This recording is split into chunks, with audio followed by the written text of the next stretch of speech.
Welcome to the party. I'm Sam Ekstrom of Locked On Sports Minnesota. We've got specific preseason predictions as the Vikings kick off their preseason tonight at an absurdly late hour.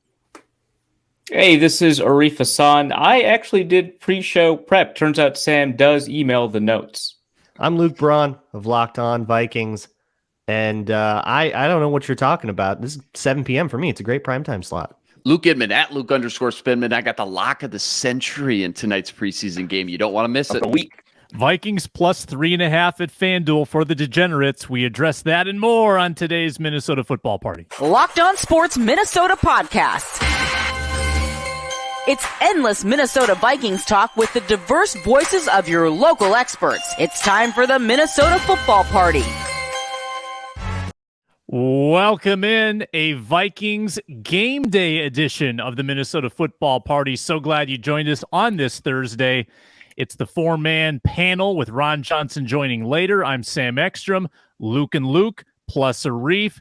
Time for a great show as we preview Vikings Seahawks this evening. Find us on YouTube on video for free and leave a comment down below with your thoughts on the game. Also find us free and available wherever you get your podcasts.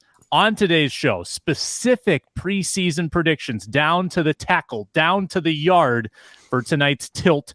Also, we're going to provide tips on how to stay awake in the second half with a 9 p.m. kickoff on the West Coast. Ron Johnson maybe will have some tips as well. He'll be doing the pregame show this evening on TV. But Luke Braun, you are back in your native habitat. You have left TCO Performance Center, where you've been camping, I assume, in some kind of tent for the past week and a half or so. You're back. You're back out Probably west. More accurate to say stowing away. You've been after practice, yes. You go live. I assume you do some kind of show, and then you go under the bleachers where you have evading little, security corner. in their rounds, understanding their patrols, and knowing where to hide. All that, yeah. Right, It's real solid snake stuff. That's the real scouting report going on. The exclamation point, you know.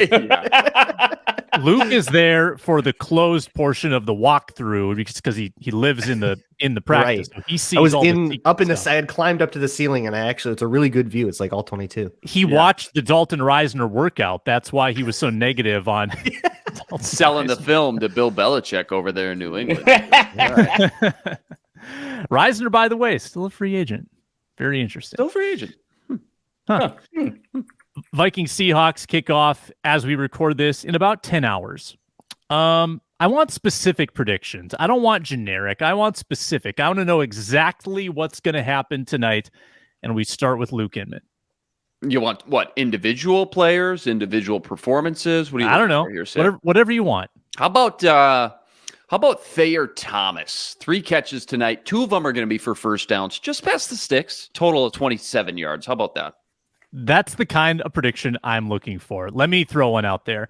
Dwayne McBride is going to have 13 carries, a team high, for 82 yards, and 70 of those will be on one play. 1 yard per carry on the other 12, but 70 yards on one run. I like it. Boomer bust, baby. I love it. It is technically possible, and you can envision the path by which it happened, but it's not happening. I very much enjoy this. I like this. Are you guys hearing Robo Arif? Yeah, I got Robo Arif going on. Robo Arif. That's a nice touch on the voice. Mike but you might want to work on that. You can troubleshoot. Luke Braun, give me a specific prediction. Everyone's so excited to see Jordan Addison. I think you're going to get one drive of him, and then he's going to go. I agree. And I agree. Think on that drive, he will catch a Laquan Treadwell, one pass for 15 yards. 15? You say? One 15-yard catch, and then that'll be it. And then he'll be, you did your work, you go to bench. If there was one player prop, if there was actually preseason player props, Ivan Pace, at a minimum, 1 tackle for loss. At a minimum. Yes. Ivan Pace, 2 sacks, 6 tackles. 2 sacks? I like that. Yeah. I like We're it. blitzing, I like baby. it. How does my voice sound now? We're good. Unfortunately, it sounds better. Sounds more human. It was going to be a good bit all show if you were Robo Arif. I still believe amazing. that What was just Arif's AI glitching out. Yeah. Was your eyes red, dude. I switched the mic to a mic I'm not using, then I switched it back to the one I am using. Changed no settings. It literally worked. Yeah, just needed Amazing. to turn it off and on again. Yeah. Jalen Naylor, 77 yards, 5 receptions, 1 drop, touchdown. What's the drop? Are we talking? I don't pass think Naylor's deflection, even bobble, making the trip, but Okay.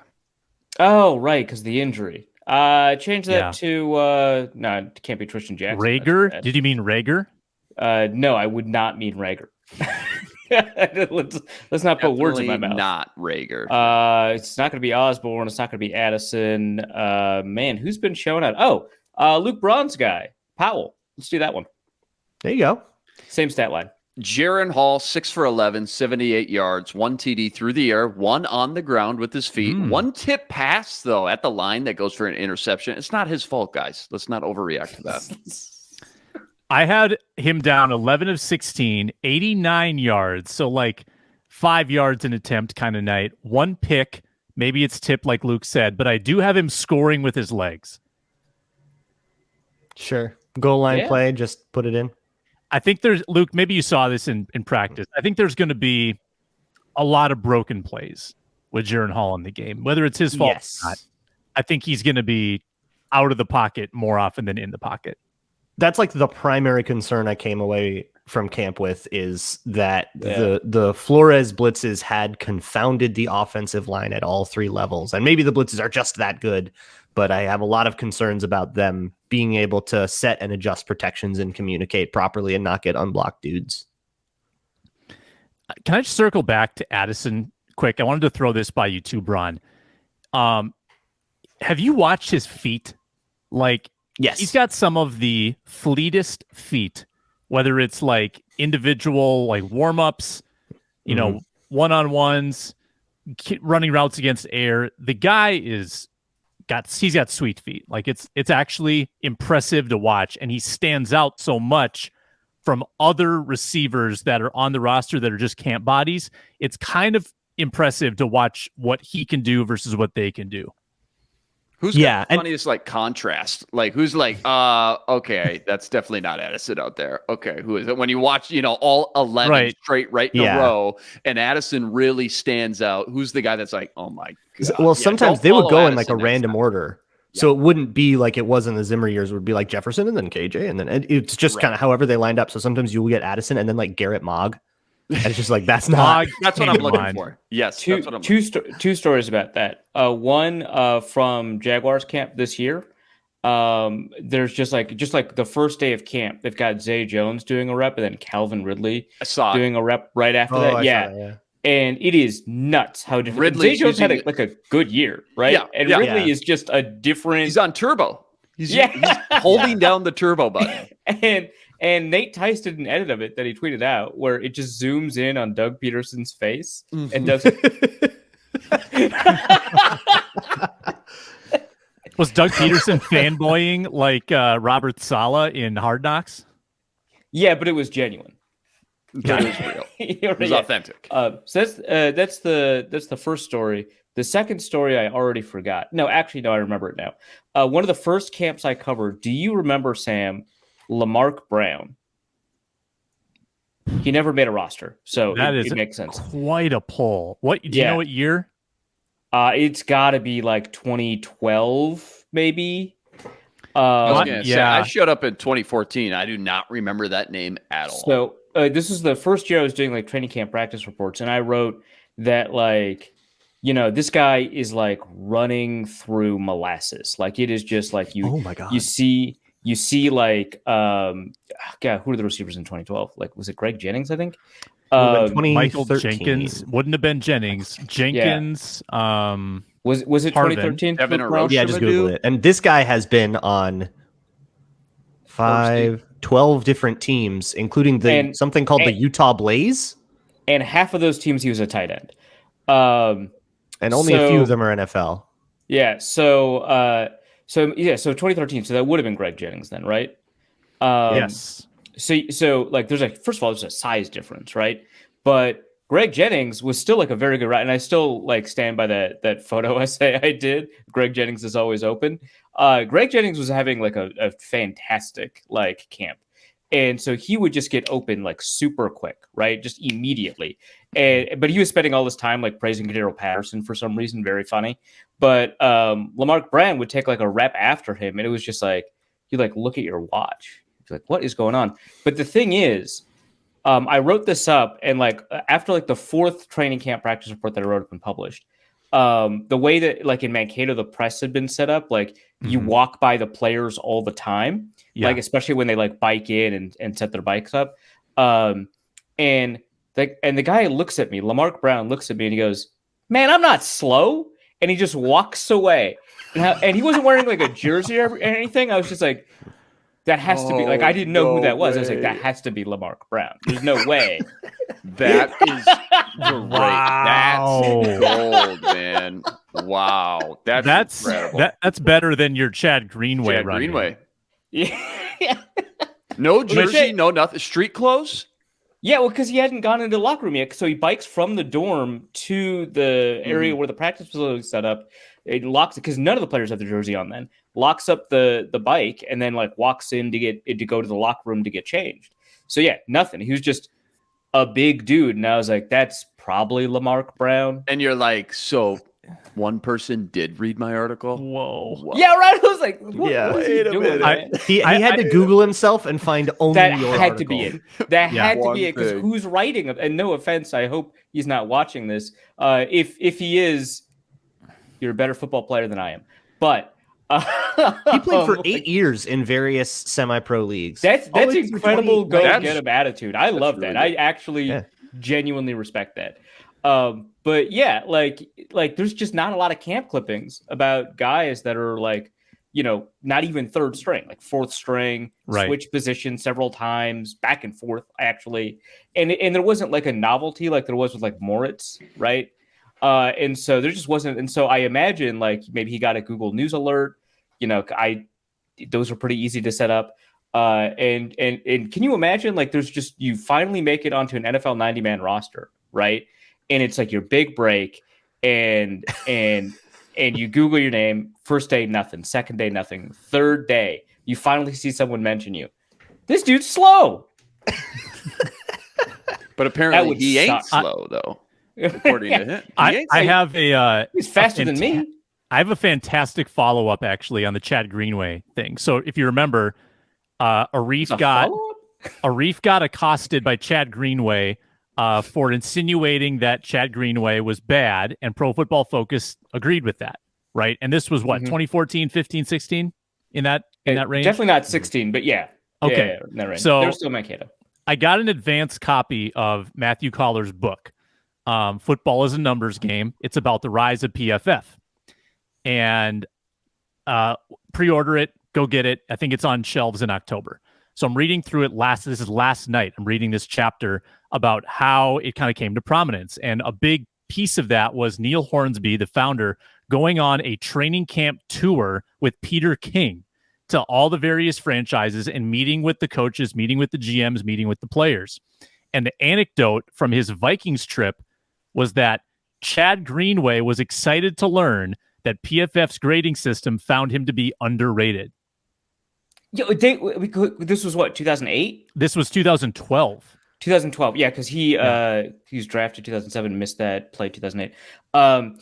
So that was actually the year. So 2011 was the year he had, I think, the highest coverage grade in their system of any linebacker. Wow! Like he legitimately deserved to make the Pro Bowl that year, then didn't, and then in 2012 did make the Pro Bowl and probably didn't deserve it. Yeah, a year behind. Yeah, which is how then the Pro Bowl worked. It's just like it's always like a year or two behind. I thought of you right away, though. When I read that, I thought, oh, this is hilarious. I pulled up a random 2013 preseason game. Here's some guys who got targets, some random names here. Lamarck Brown, 1 target, 1 catch, 11 yards. Adam Thielen, 1 catch, only 10 yards there. Okay. I remember. This is more 2014 than 2013, but I remember the debates between Adam Thielen and Rodney Smith. I was going to say Rodney Smith, next guy. 1 catch, 35 yards versus the Bills. Zach Line, Stephen Burton. Colin Anderson, don't remember that name. Stephen Burton, like his final year with the Vikings, he had a great camp, a phenomenal camp. I still use him as an example of how camp is fake. because he just didn't make the team. Yeah, that's fake. Chris Summers, 2 catches, 23 yards. Don't remember that name. Yeah. Darius Wright, Patterson, Rudy, Joe Webb catching passes, Matt Asiata, Red Ellison. Red Ellison playing every position except offensive line. Yeah. Colin Anderson, though. Don't recognize that name whatsoever. Colin Anderson. Tight end? Nope. Nobody knows, dude. Nobody knows. Oh, he was a tight end. Yep. Hey, look at that. From Furman. Would that make him the second Furman player on that roster? After like Dakota Dozier? Oh, I think we have someone from Furman right now. Any other specific predictions for tonight? Maybe on the defensive side of the ball. We had an Ivan Pace. Yeah, Ivan who's going to have 2 sacks, apparently. I like that one. Let's see. Andre Carter, is he going to play, do you think? That's a great question. I would say... I would lean yes, right? I would guess yes. Maybe not. I'll say Andre Carter sack, but no one is excited. It'll be like a DJ Wanham sack. We're not going to be like that geeked up for it, but it's going to be a talker. It'll be fourth quarter. He's like at the bottom, so it'll even if it's good, we can be like, yeah, it's against nobody. Yeah, I could see Luigi Villain. I mean, he did some things last preseason. Either Carter or Luigi Villain, I could see getting a sack for sure. Yeah, but this Lewis Seen pass deflection and 3 tackles, none for loss. He's a safety. That's don't worry about that. Yeah. And one of the plays will make us go, oh. I think he has it. Yeah, I think you see him steamroll downhill with some speed and juice and just light somebody. Under a guard, Somebody. And then Luke is going to like somehow acquire the preseason film and go, That's exactly what's going to happen. How about Pat Jones? We'll have one pass breakup, one forced fumble, and a half a starting edge Pat Jones, probably. Starting edge, yeah. He'll play like at least a quarter. And the pass breakup, I 100% buy. I definitely buy that. I think Tonga is going to spike one in. Oh, that's a good one, yeah. Who's starting, by the way, for Seattle? I have no idea who they're actually going to play. Oh, it's probably Drew Lock. Oh, Drew Lock. Oh, yeah, they still have him. Tonga is going to spike one in Drew Lock's face. I could see Calvin Avery not making one splash play or even statistic, but just soaking up 2 blockers every play to open up some lanes for Ivan Pace. Who will we be walking away from talking about? Who clearly will not make the team, but who will we be like psyched about? Luigi Villain. He might make it. He might. Bubble. He's pushing it. How about Braun's Theo Jackson stays hot? Or not Theo, sorry, Tay Gowan. Tay Gowan. It's Tay Gowan. Yeah, there it is. That's a good one. Yeah. Actually, I just feel like not a bad answer to that. Because he's made some plays and been with the twos a bunch and like big nickel and all that. And he's like the backup Josh Metellus role. That's what Sam was kind of describing to me. That's interesting. I'm very curious about that. You'd think that'd be Jay Ward, who is now practicing with the quarterbacks. As soon as I talk about which room they meet in. That was so funny. I literally sat down and the safeties and cornerback split, and I was like, oh, Jay Ward, please be with the corner so I can tweet this. That's so perfect. Jay Ward is having a Jack Tocho like preseason where like we just don't know what he's playing. Moving around. So I'll say this. Who's a good candidate for like splash plays, definitely not making the roster? Thayer Thomas, right? Yeah. I mean, he's been having an off season. He might have after. Plus, he's going to get punt returns too, so you're going to add that into the equation as well. Mm-hmm. Yep. After like Jefferson and Addison, he might have some of the like spiciest routes and like the individual drills. He's just slow. You think Blake Prohl is a guy, Braun? I've come away liking Blake Prohl more and more. I think he could be a wide receiver 6 somewhere, but I don't think he's wide receiver 6 here. But I like a practice squad kind of vibe. Whose stock is higher, Blake Prohl or Thayer Thomas? Prohl. Seem like the same. Oh, okay. Yeah, I think it's like Thayer Thomas. You can tell is like, okay, this is as good as he can ever get. Mm-hmm. Yeah, fair enough. Yeah. Prohl has just a little more something to him, I think. I don't know what it is, but the recognizable name. Yes, he's very consistent. Oh, bias. Famous father. All right, we're gonna give you tips on how to stay awake in the second half tonight. Maybe it's something that you can watch for that'll keep you engaged, or maybe it's just literally on how to stay awake. Arif Hasan has impeccable sleep habits. He'll tell you that after we remind you that today's show is brought to you by Birddogs. I'm wearing the hat. How did I get such a cool looking hat, you might wonder? Well, I did wonder that. Ordered Birddogs at birddogs.com/lockedon. Enter the promo code locked on as well. Get the free white tech hat. Birddog, and there's so much more than the hat, because Birddogs pants or shorts, they hug your legs in a comfortable way. They sculpt your thighs. They come with that lining that just keeps you cool and dry with the anti-stink sweat wicking fabric. In the mornings, I put on the slim fit pants. They hug my ankles. They keep me warm. It's like 60 degrees in the morning. Afternoon, after I'm done working, go golfing, put on the Birddog shorts, and I look so good, so athletic with that sculpted look. They're better than Lululemon. I'm a convert. I've had them both. I have now got 2 boxes of Birddogs in my shorts and pants drawer because they're so darn good. So check it out, birddogs.com/lockedon, or the promo code locked on. Last time I got my tumbler for free. This time I got the white hat. Check it out, birddogs.com. All right. Game starts at 9 tonight. My bedtime's 10:30. I got to stay awake somehow. Luke, Braun, and I have to do a postcast after midnight Central Time. So how are we Central Time zones going to stay awake? Well, what's going to keep us engaged in the second half? I think that Jaren Hall's presence is probably the most interesting second half quarterback situation we've seen in a while. That should be enough to keep fans engaged. Braun, what do you think? And I think some of the guys he's going to throw to can be interesting enough. Obviously, we have this sort of battle for who is the wide receiver. I think Naylor has emerged as the wide receiver 4, although with all the time he spent injured, maybe that's vulnerable too. But then, Powell, Rager, all these other guys. And hey, what about N'Keal Harry? What can he do? We've only seen 2 practices of his. So yeah, what are we going to see from him? He'll probably be running with the 3s in that 3rd, 4th quarter of the game. I think that's a very intriguing name.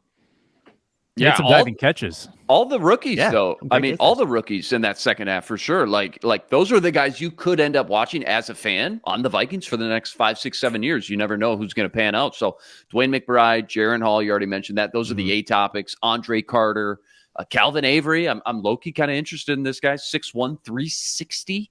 That's insane. That just doesn't even make sense. Also, too, we just brought it up, though.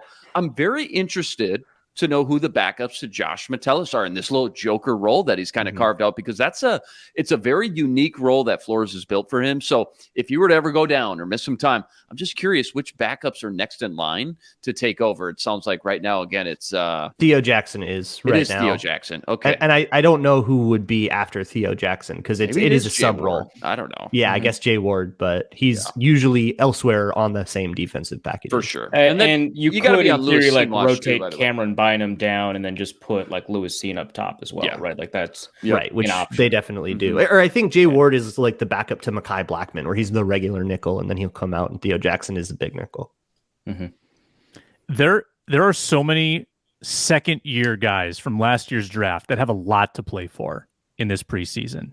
I would say Cine, Booth, Ingram has a spot, but I still think he has to play well this year. Like, he needs the reps. Asamoah, I'm not quite as sure. Although Braun, he didn't participate in team drills at all on Tuesday. That was a little wacky. Odamewo, Chandler, Vidarian Lowe, Jalen Naylor when he gets back on the field, Nick Muse. Like 7 or 8 out of those 10 draft picks have a lot on the line, I would argue, this preseason. And then all the rookies from this year, all 6 of them, I think. Addison is kind of entrenched, but Blackman playing for time, Ward playing for his life, Roy playing for time, Jaren Hall trying to, put his name in the mix for next year, and Dwayne McBride. There's a lot of first and second year guys that I think have stories that are very much unfinished who could change the narrative this preseason. Yeah, I think so. I think like there are just like a lot of exciting or like intriguing names that you could pick up on. Like I think Odomewo, for example, I think like there's just not a lot of people have paid a lot of attention to him. I mean, his background was that at the University of Minnesota, he was an edge rusher, and the Vikings have kicked him inside. His testing, so he didn't get to test at the combine or at his pro day. He ended up having to test a little bit later, so his testing didn't hit like a lot of databases, or people weren't, given an opportunity to be like, oh, wow. But it actually genuinely, especially in terms of explosives, was extremely good for the position that he plays. And so you could, make the case that, hey, he's still learning that interior position and he's got all world athletic potential, more athletic, honestly, than most of the players competing for that, like, interior defensive end role, right? Like, like Dean Lowry, and I guess James Lynch isn't anymore, but like, Jonathan Bullard is probably the closest in terms of testing, but just like all of those players just don't really have the same kind of explosiveness that at least Odomewo showed in his like private pro day. So, I mean, you could make an argument there. You could talk about all of these undrafteds that people are really excited about: Andre Carter, Ivan Pace, Thayer Thomas, right? I think that there's a lot of intrigue that you could kind of dig into and learn a lot more about the player. I mean, like, I think DeWayne McBride like led the FBS in yards last year, right? Like, it's an interesting 7th round pick where it's just like this guy just wouldn't go down. He had incredible contact balance. He's super fun to watch, plays mean. And he's like a 7th round pick. And so there's just like, there's always stuff that like you can learn a lot about. And the fact that there's just like a rookie quarterback that's going to be playing into the second half, I mean, that's always going to give you some level of intrigue. Going. Yeah. Odomewo standing up on the outside a whole bunch, by the way, kind of playing the same inside-outside rotation as like Marcus Davenport has been. I like that a lot. Yeah. No, that's interesting. When I constructed a 53-man, I kept it at 4 edge rushers with the argument that Odomewo could flip outside as shadow depth, basically. So I'm really glad that actually turned out to be the case. Called it. Seems exactly how it's bearing out. Yeah, with Davenport also doing that and Odomewo kind of being the backup of that. Awesome. You're Michael Bennett, but in a 3-4. There you go. Inman? I was just going to say, speaking of second-year guys, kind of got a lot of low-key pressure on him tonight. Nick Muse. I just think that they only keep 3. Right, like they did last year. This isn't the Zimmer era anymore, where they always kept 4 tight ends. They only keep 3. I gotta think Johnny Munt's got the edge right now over Nick. It is a 2 tight end offense right now. It is a 2 tight end offense, so you could see. Why they would but you're already keeping an extra quarterback, so and I think both guys need to play well for that to happen. No, yeah, that's true. Mm-hmm. Do you think if he gets a touchdown, he's going to do like the caramel dance? I need it so. Oh my god, I would melt. I love that. Yeah, I mean, totally on brand. I would melt. I would spontaneously combust if that happened. Like, I know it's actually been confirmed that lady whose TikTok went viral went on a date with Nick Muse. Well, yeah, I know that's genuinely been confirmed, but that would, I think, like confirm it in like this concrete existential, like, oh, of course. It would just enhance the legend. Even he admitted it already. No, I know. Like I said, I know it's been confirmed. I'm just saying a demonstration of the kind of person that he is. Yeah. Which I do think he understands how funny it is and appreciates that. Yeah. I need it now. I need it. I gotta have it. Do it. Live on the postcast, Sam Ekstrom and a melting Luke Braun. Luke Braun with 3rd-degree burns. God, I'd be so happy. Flames. Oh my god. Flames. Best preseason game ever. How about kicker battle? I'd be able to talk about. Yeah, kicker battle. Come on, stay awake for the kicker battle. This is about to get real now. This is where things get interesting with that kicker battle. We don't gotta lie to do we know turn up when the lights get bright here and these kicks actually matter? Hey, guys. night game, baby. Hot Pod is going to have flames. Do we know how they're going to approach this? Because in the past, kicker battles have been like Greg Joseph gets the whole first game, and then the other guy gets the whole second game. I was going to say, like, do Matt quarter by Daniels quarter, up at the presser, it sounded like was leaning into Greg Joseph quite a bit for this game. Yeah. So we'll see how it happens.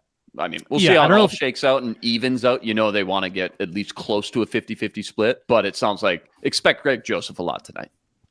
Yeah, definitely in the first half. I don't know if he said a whole game, but it did sound like they're leaning Joseph. He didn't early. specify. He just said, we'll lean into Greg Joseph to start and then see how it all plays out.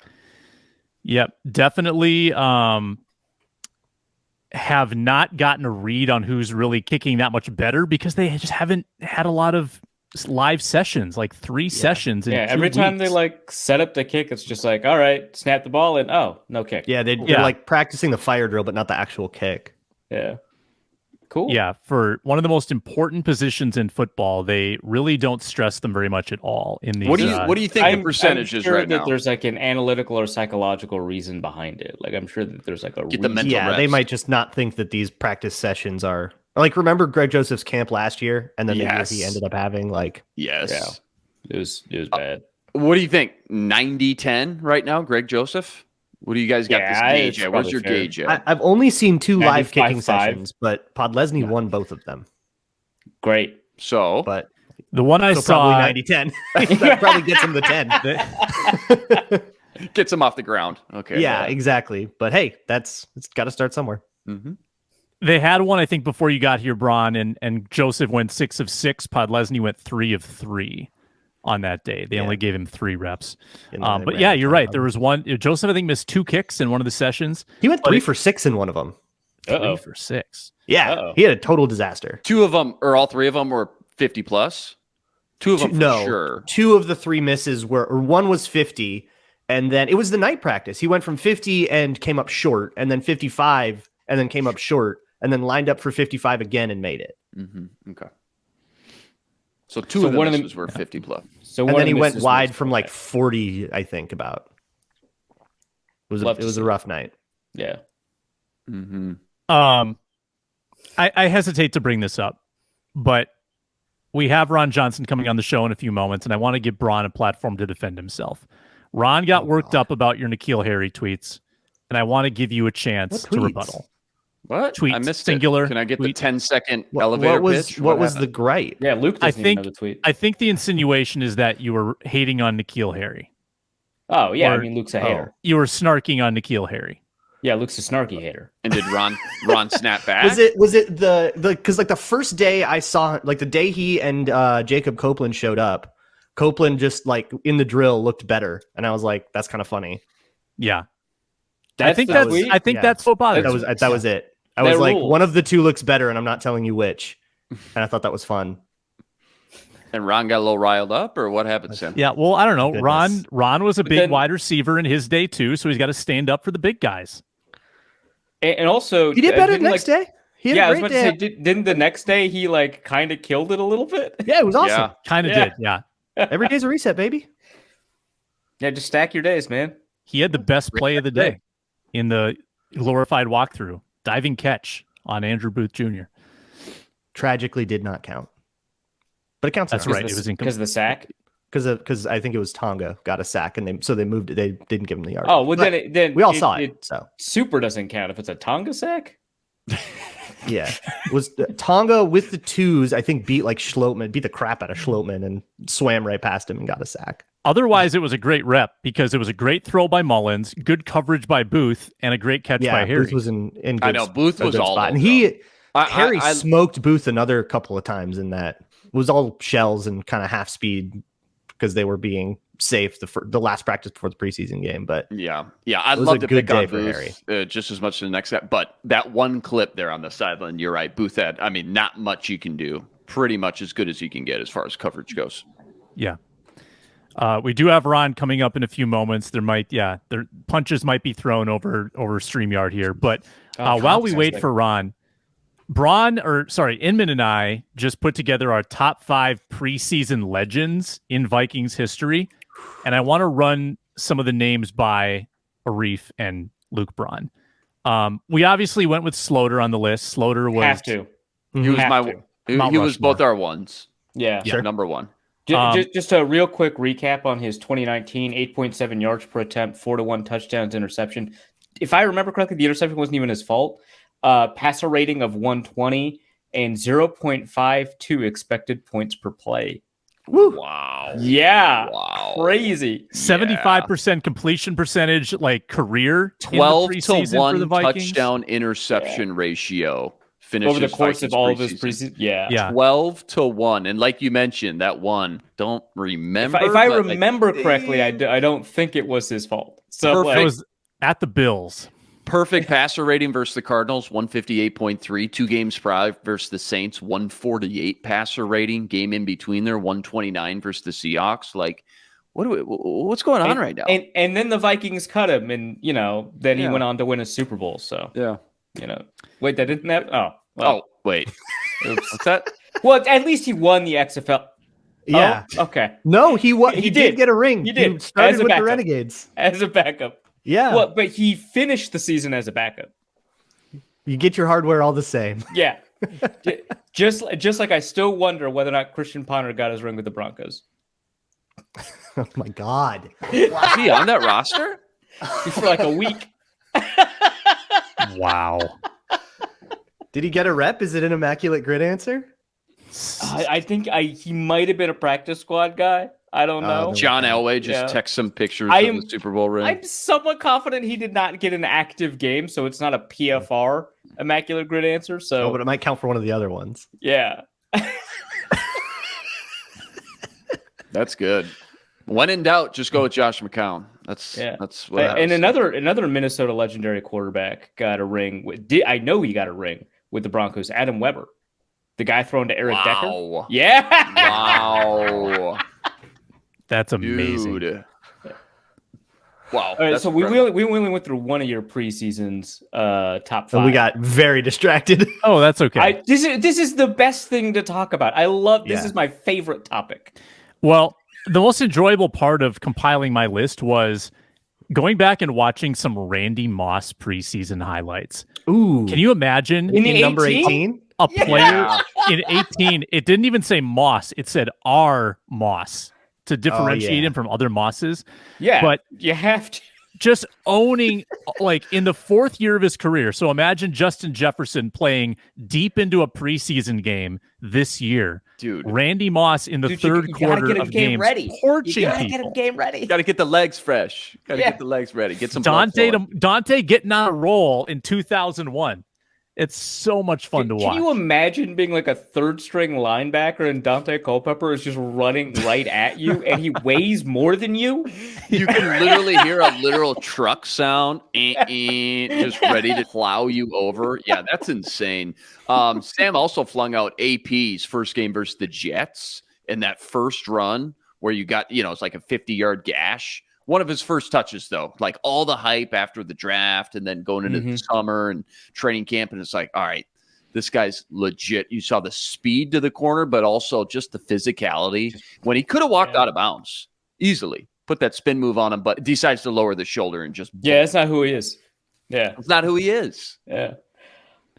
So I was mostly thinking about preseasons that I've been able to cover like live since I actually started covering the Vikings. And the problem is if you're looking for guys that like didn't make the roster, that had like great preseasons that didn't make the roster, the Zimmer era is tough because he gave a lot of snaps to people who ended up making the roster. So they end up having the best statistics. So you're like, for example, Stephon Diggs in 2015, right? Like he had 174 yards in the preseason that year. Like, why is he playing? Obviously, he wasn't a starter yet. He was a 5th round rookie. But like 174 yards, touchdown, 15 receptions, no drops, just like killing it. Technically, 2016 Teddy Bridgewater did not make the roster. So we could count him as an amazing preseason performance that did not make the roster. But he had a 140 plus passer rating. Dude. Chargers game. That Chargers game was so good. The Chargers game, but I was sitting right next to Arif at TCF versus the Cardinals, and Teddy makes the game-winning drive. Rodney Smith. 2-yard pass. Yeah. Kick failed, by the way. I don't remember who the kicker was. Probably Blair, I guess. Probably Blair. Kick failed, by the way. Oh, man. Yeah, it was Blair. To go up 2 with I remember that. Left. I remember that because it's still my greatest preseason W ever. Because I was like, Adam Thielen's making the roster over Rodney Smith, and a bunch of people were like arguing with me about it. I recounted that on this show several times because I'm very proud of it. And then Rodney Smith gets the game-winning touchdown, and a bunch of people are like, Arif, looks like you're wrong. Adam Thielen's not making the roster. It's Rodney Smith. And you guys were right. Adam Thielen went to dental hygiene sales after that. Yeah. What a game, though. Do you remember that? That was incredible. That was sitting up in the press box. That was so fun. And the fans were just there for Teddy, right? And so when he had the opportunity to lead a game-winning touchdown drive, like Matt Castle's out of there, they were just like, geeked, right? So that was awesome. Fourth quarter, let's see. Fourth quarter, Allen Reisner 3-yard pass from Teddy. Jarius Wright for the 2-point conversion from What a Teddy. connection. Yeah, that put him up 3. And then Zach Bauman, 6-yard fumble return. So somebody fumbled with just a minute and a half left. Oh, I don't know who that was. Do you remember Adi Cole's 2012 2 pick sixes against the Bills? I got to think that's on Sam's list. It's on Is it? Sam's. That was high on my list. That was good. I wanted to ask Arif. So you great. covered that training camp, right? 2012. So did Adi Cole deserve to make the roster, or did the 2 pick sixes just tilt the scales so far that they had to keep him? So I'll say this. His 2013 preseason and camp performance was so much better than his 2012 that it just like kind of justifies it. But the 2012 was like not that great until like the very end of camp, because I don't know what it was. If I were to like kind of guess, I think it's like a confidence thing, like the confidence in his instincts, the confidence in his calls, whatever it was. I remember talking to somebody about it. I think it was one of the other linebackers. I was like, hey, Adi Cole is like doing stuff now. What's up with that? And the guy's like, yeah, he's communicating now. He was just quiet before. So there was something there. But again, in linebackers in camp, it's just so difficult to evaluate them. I remember his one-on-ones in like, and these always favor the running backs and tight ends, but I remember his one-on-ones in the receiving drills were just god awful. And so for him to come up with like the 2 best coverage plays of any Vikings defensive player in that preseason, I think was just amazing, just like to top it off. But his 2013 was great, like in terms of preseason and camp and all that. But his 2012 was just like, eh. And he was like bottom. It was like him and then like Larry Dean were the bottom 2 linebackers. Larry Dean, yeah. And Larry Dean was added to the team solely for special teams. Like every year, absolutely, the Vikings would grab an undersized 4-4 linebacker, like a Brandon Watts or a Larry Dean type. Yeah. Who was the guy who ended up going to the Texans? I want to say Brian Peters. Oh yeah, he had a pretty good camp. Flashed a little bit at one point. Did he go to like New Mexico or New Mexico State, and he played like a hybrid safety position too? And so he was like 215 running at that speed, and we were all like, yeah, he's not a real linebacker, right? He's not an actual linebacker. Yeah, does all right for the Texans. Who are the other random linebackers? Gerald Hodges, obviously, 4th round pick. Michael Mauti, remember? Yeah, 2 Penn State boys. Oh, Mauti. They drafted both the Penn State boys. Yeah. And you're like, oh, dude, well, why'd Hodges go higher than Mauti? Mauti's like that year. That year they only drafted teammates, right? It was like Christian Ponder and like Everett Dawkins, which they're not even on the same side of the ball, but they were like teammates, right? And then they drafted both receivers from Arkansas, right? Jarius Wright and Greg Childs. But then they drafted both Penn State linebackers. It was like everyone was a teammate. Harrison Smith and Robert Blanton. Yeah. And so we asked in the press, we're like, was that on purpose? And Spielman looked at us and he's like, what do you think? And then we asked Leslie Frazier, was that on purpose? And Frazier was like, yeah, of course. Yes, it was. Yes, we did it because we thought it would help them adjust to the NFL, which Jeff Locke and Blackman and Addison. Baca, hey, UCLA. There you go. Jeff Baca. Yeah, and Jeff Locke, UCLA, back-to-back picks. 5th and 6th round. Yeah, Everett Dawkins and Xavier Rhodes in 2013. That was it. Oh, my gosh. That's fun. What a time. What a time to be alive. So, Sam, who else was on your list? Yeah, we're still waiting for Ron, right? So let's keep going. Let's name Ron's that guy. Ron's on the way. Luke and I pulled some plucky running backs from like the mid 2010s. I think he had Rock Thomas. I had Mike Boone. McKinnon was a lot of fun. Did you get a Banyard performance in there? Honorable mention. Ooh, man. Nah, you didn't think about Joe Banyard. Was he in a camp? I thought he was like a mid-season guy. He was definitely in a camp. I remember interviewing him because he's from Sweetwater, Texas, and they have a rattlesnake festival thing. The Simpsons parodied it, but like that's literally what they do is they catch rattlesnakes and kill them. It's like a whole festival, and he does it with his bare hands. I guess that's like a thing. And I was like, you have like a pretty valuable like career like ahead of you. Do you really want to risk it catching rattlesnakes? He's like, I've been doing it all my life. I even invited Adrian. I was like, there's no way the Vikings let Adrian catch rattlesnakes. And he was like, I don't know. Adrian just said no. And I was like, yeah, that makes sense. That's the smartest thing I've ever heard Adrian Peterson say. Yeah. It's just like, yeah, absolutely. Like this is a moment of restraint. Yeah, this is the guy that Jordan Addison down 169, right? This guy is like all about living on the edge, right? And he's just like, rattlesnakes, bare hands. No, I'm gonna play Magic with Chris Cluey instead. Yeah, a thing that also actually happened. Gosh, great pull. Yeah. Wow. Well, okay, what about? Okay, actually, this was just last year. T.Y. McGill, 3.5 sacks. Yeah, he was number 2 on my list. He was number 2 on my list. So Slaughter 1, T.Y. McGill 2. Yeah, led the entire NFC in sacks, 3.5 sacks in 2 games. I think he led the team in tackles for loss position. Right? Yeah, unbelievable. That was such a great. And then the Vikings cut him, and then I think he ended up on the 49ers. They did all right last year. They tried to like do shenanigans with IR to sneak him through waivers, and it didn't work. Yeah, well, he was on the Niners, and I looked it up just on Pro Reference, and he had multiple quarterback hits and at least 1 tackle for loss in that rotation as well. So, I mean, awesome. You think about the D-line rotation now behind Tonga. Yeah, behind Tonga, Harrison Phillips, Dean Lark. It's like, how about one of the great upsets? And he made the team, so I don't know if he qualifies. But how about the 2016 Nick Easton preseason that got Alex Boone cut? That is an upset. Yeah, that was. Or 2017 it was. I don't really recall Nick Easton's performance being all that amazing, but it was like he was as good as Alex Boone, and then they went, well, you're cheaper. Yeah. I think they took on some dead cap to get rid of Alex Boone too. Yeah, it was because they had signed him just 1 year before to a real contract. Yeah. So here's my 5 through 1. Mike Boone, Rock Thomas. I had Jerick McKinnon just because he was always stuck behind AP, so AP never played. So Jerick got all these touches and catches. And when you just look at the body of work, like 4 straight years in the preseason, he was always the number 1 running back and then ended up getting 2-3 catches every game. So just the body of work, he was number 3 on my list. Then T.Y. McGill.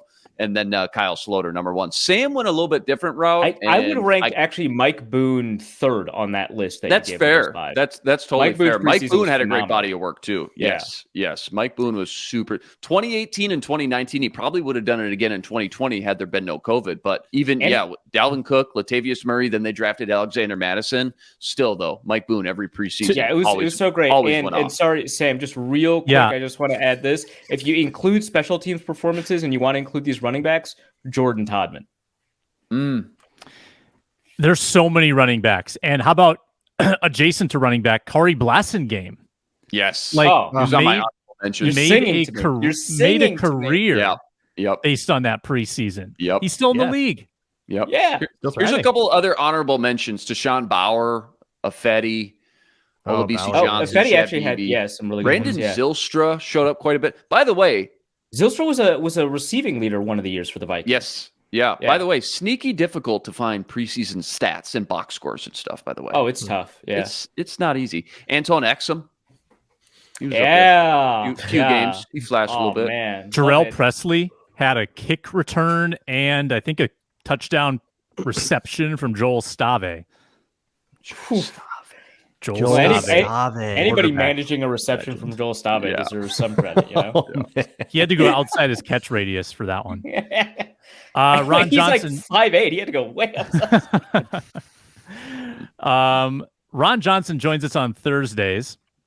We'll bring him into the show now to talk some preseason Vikings football. Ron, we're having a nostalgia session. We're back naming guys. Yeah. We're just talking about preseason performances of the past because these games kind of happen and then a lot of people forget about them. So we're trying to remember. But what about your preseason past? You had, I'm guessing, some notable preseason memories in your career. Tell us about those. Yeah, I mean, I guess I caught a touchdown, I think against the Lions or the Jets or something. I know I had a one-handed catch against the Jets. I don't really remember much, to be honest. The preseason for me went by kind of quick. I was blessed enough to be a drafted guy, so most of the preseason I was with the ones as the number 3 receiver, and then towards the end I just did special teams, and then they let the other guys do the offensive stuff. So myself, Ed Reed, Terry Jones, Chester Taylor, and I think Will Demps as well. We didn't do much towards the end, but early on, we played a ton. I just don't have a lot of memories about it. I just remember it being fast and like like, man, it's the NFL. Like that was kind of the thing. I think I remember more so like the opening day games. Like I think we opened up against the Steelers one year. We opened up against the Panthers one year. I remember the Hall of Fame game. I do remember doing that twice. Once as a player, once as a coach. So I remember that more than actually like the preseason. Sure.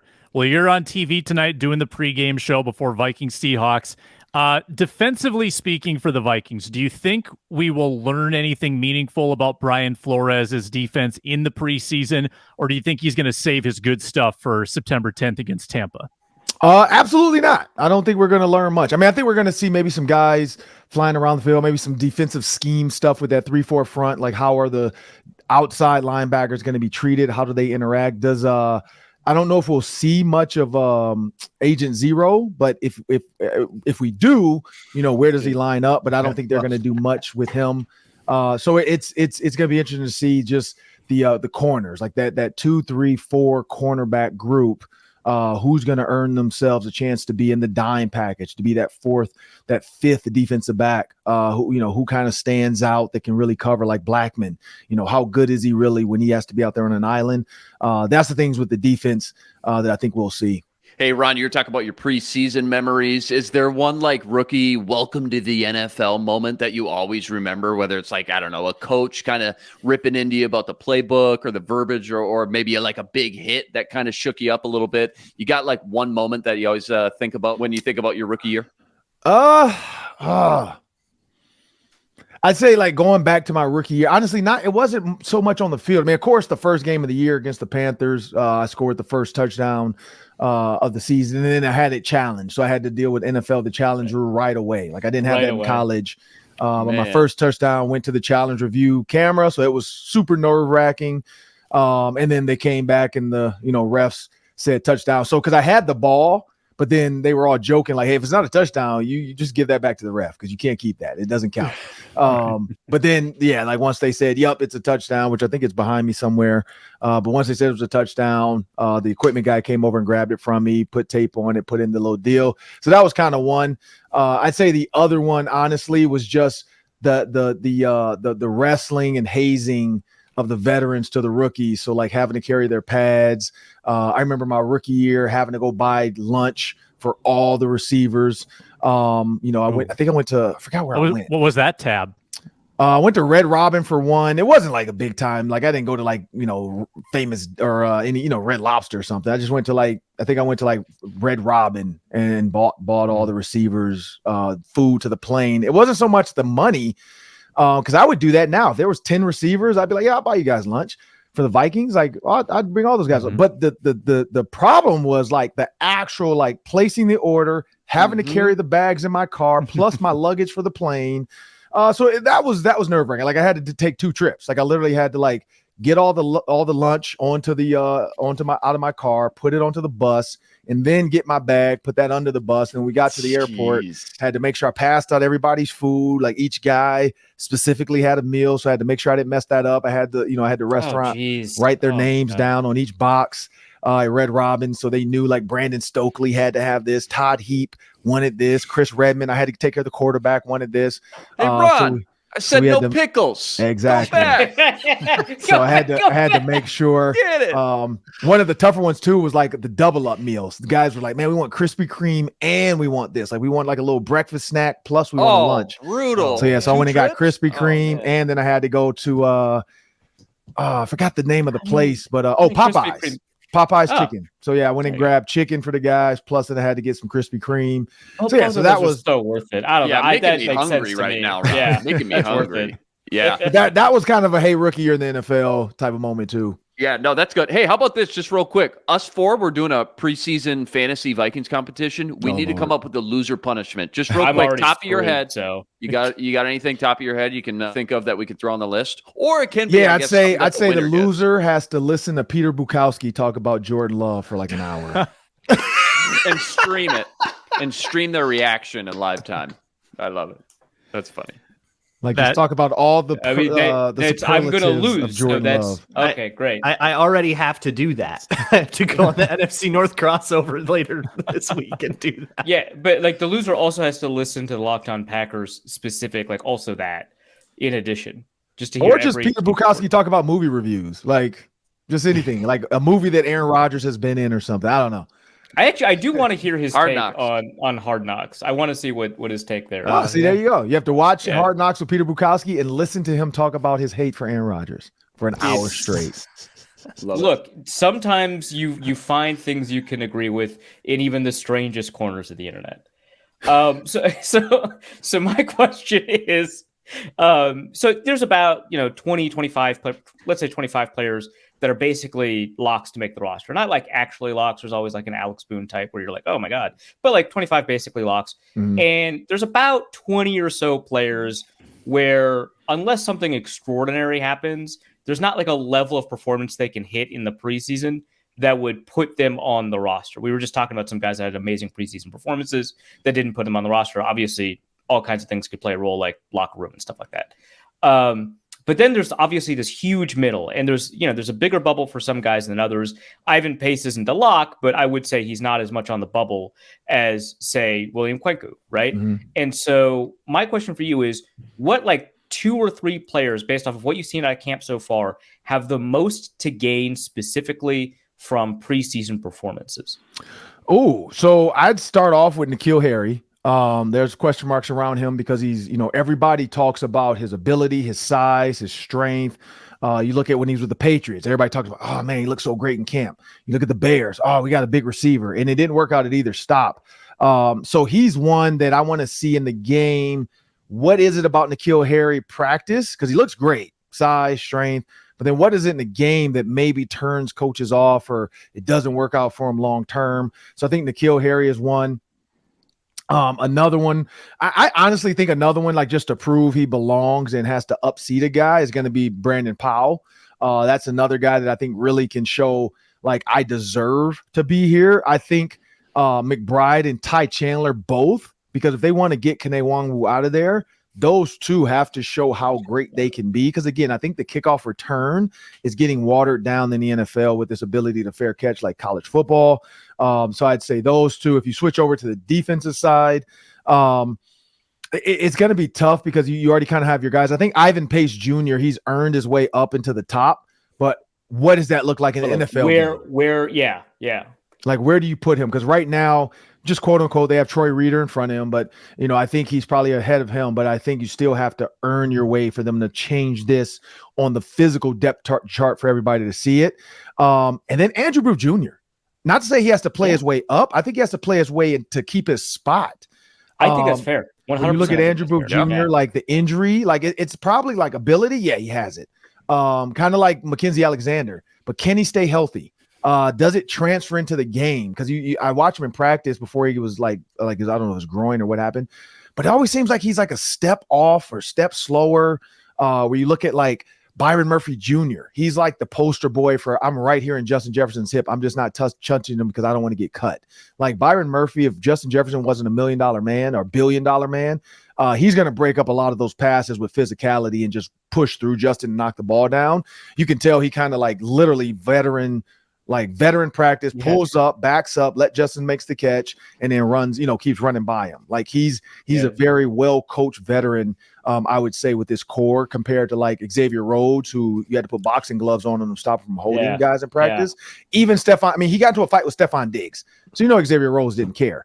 Whereas Byron Murphy, just you beat up the best receiver on the team. Like what are you thinking about? But even Byron Murphy, you could tell he practiced well. But I think Andrew Booth Jr., does he deserve to be right behind a Caleb Evans, or does what's his name, the other corner that they drafted, Blackman, does he then put himself ahead of him? Like, does he truly say, like, I'm better than Andrew Booth Jr.? Because Juwan Williams, of course, you want to make sure he's legit, but Andrew Booth technically right now is behind a Caleb Evans.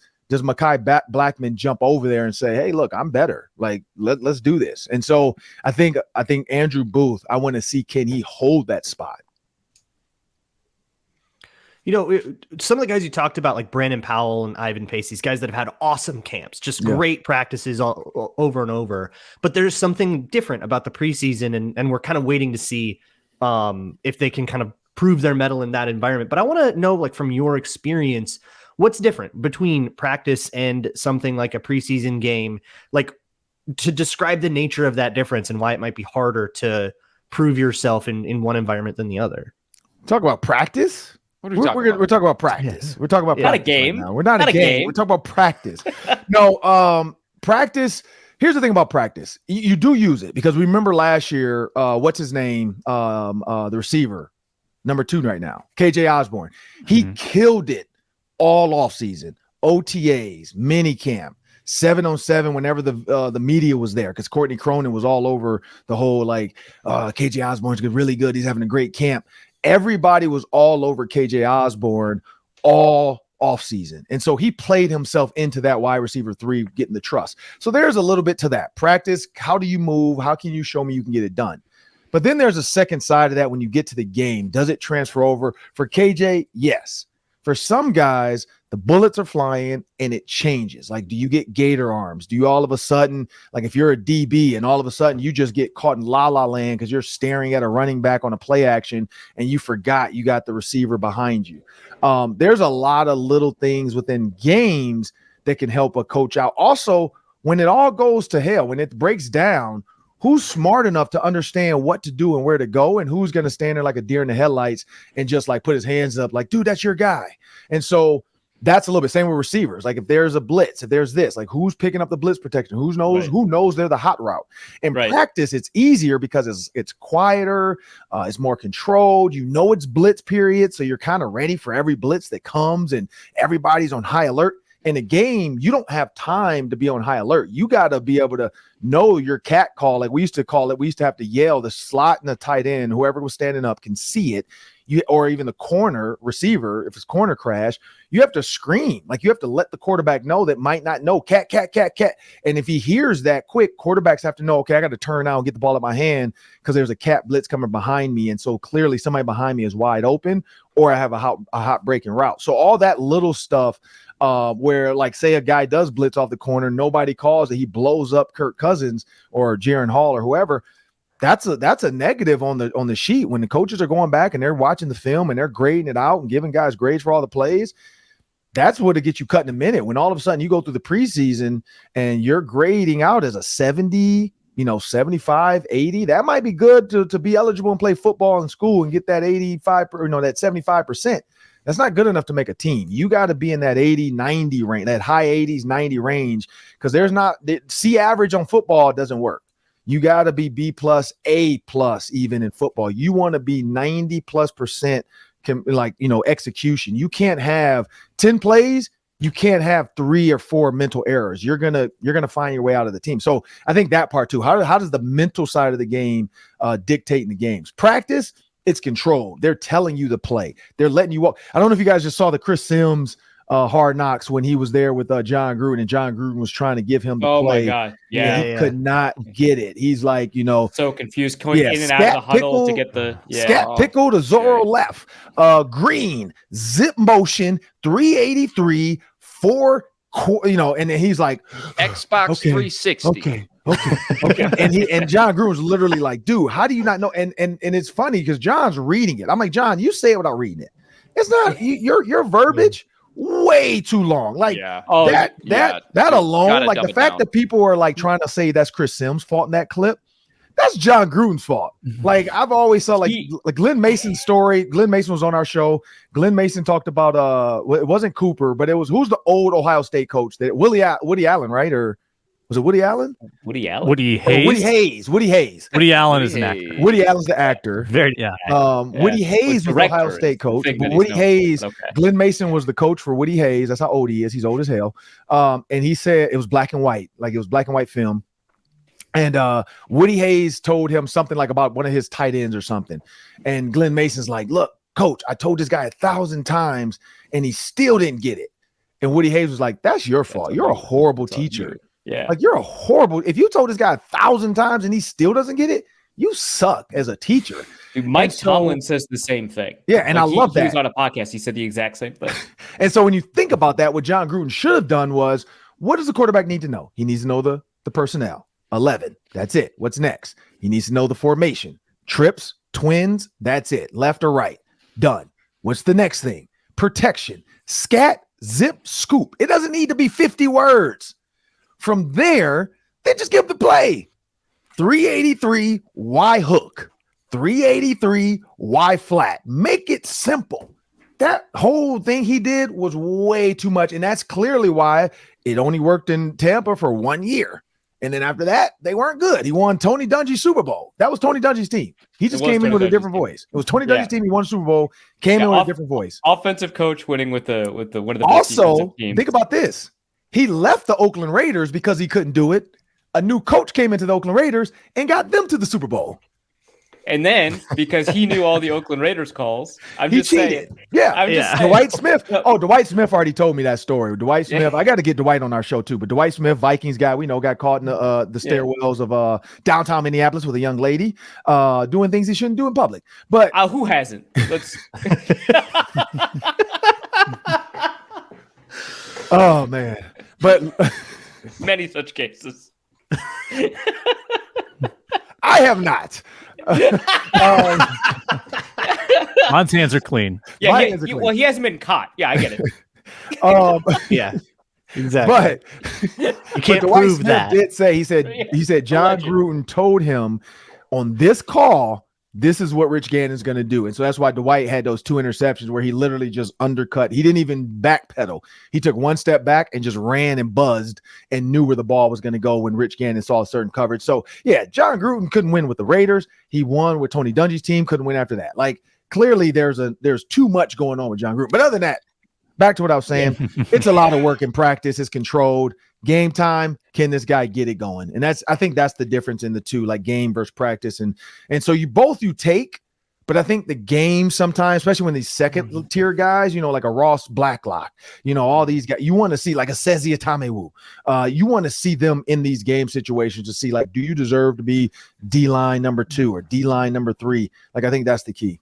Yeah, great insight, Ron. We appreciate you coming on all the time. At 3Ron Johnson on Twitter, host of the Ron Johnson Show Mondays, Tuesdays, Wednesdays, and tomorrow he hosts the Roundtable on Fridays. Catch him on TV on Channel 9 at 8 p.m. tonight, leading up to Vikings Seahawks. Can't wait to watch the game, Ron. Can't wait to talk about it tomorrow morning. Appreciate it. And I want to say, for all the Locked On Sports Minnesota people, keep an eye on Luke Braun's Twitter tonight, because his life is rested upon Jacob Copeland and N'Keal Harry. I knew it. I knew this was going to come up. I thought we got through it being civil, and then Ron, I promise you, I do not have a take on either of those two people. Well, now you don't. Now that you've been challenged. Yeah, I want to see. You know what? I'm not gonna lie though. I got a video. I still haven't tweeted out. I said it on K-Fan too. By the way, I was on the radio. I didn't say you specifically, Luke. I just said it was fun to watch Keenan McCardell and Kevin O'Connell coach up the receivers. It was cool to see how big N'Keal Harry was. I'm like, Jacob Copeland to me in that 28 doesn't look right. But I will say this: Jacob Copeland does have twitchiness to him. Like, he runs really crisp routes. He's a really good looking receiver.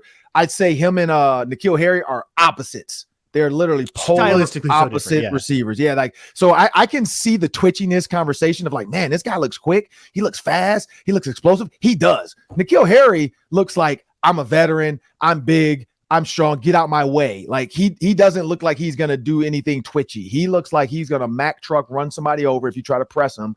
And so they are different. So when you're watching, I'm not going to lie, you're right. When you watch them warm up, yeah, Jacob Copeland looks like the guy that you want. But then when you get him in 7-on-7, N'Keal Harry kind of made those diving catches. And I think everybody's like, whoa, this guy's good. So I'm looking forward to tonight, because that's exactly what happened on the Thursday night practice too. Like, you got up into it and you got into Andrew Booth. He killed Andrew Booth on that Thursday night practice. But yeah, they both have different stuff. So I'm excited to watch them tonight. A good point that to the untrained eye, one cannot distinguish between. That's a good point that Luke can't figure this out. Luke figured it out. I will say I have a trained receiver eye, and he does look very twitchy. Like, he looks, but then this is funny. Watch Jacob Copeland warm up, and then watch Jordan Addison. It's a different speed there. Jordan Addison is so smooth and fast. He plays at 4.4 at all times. Like, it is amazing when you watch. It's almost like the Zay Flowers and then the who's on the same team? Not Zay Flowers. It's it's Zay Flowers and Calvin Ridley. And Calvin Ridley. Yeah, Zay Jones and Calvin Ridley. Yeah, it's we were like just talking about that at the beginning of the show. It looks just like that. Like Zay Jones, you're like, man, he's fast. And you're like, Calvin Ridley, like, dude, are you in fast forward right now? Yeah, what's like, going on? It's the same thing. Like, Copeland is like twitchy, Piron gets out, And then you're like, man, Jordan Addison is like a Ferrari going down the highway at 140, like running routes. Like he legitly he's Lamborghini. Legit. There's no factualness to my statement. There were no Ferraris used in my story. It's like what's the doom doom Law and Order. These are not real things that have happened, but they have been chosen off stories that are not completely true. It's a Ferrari. That's the story going to change. Like when the story of the Minnesota Vikings Super Bowl run and Justin Jefferson's like historic rise to $180 million contract, it's going to be a Ferrari. We can't put a Lambo in that because it's not the truth. This is a made up Hollywood story. It depends on who funds the project. You need to make that true. It might be a Range Rover. Yeah, Range Rover might step up and do it. Who knows? Might be a Range Rover truck. That would be amazing if Range Rover was like, he was going 140 one of ours.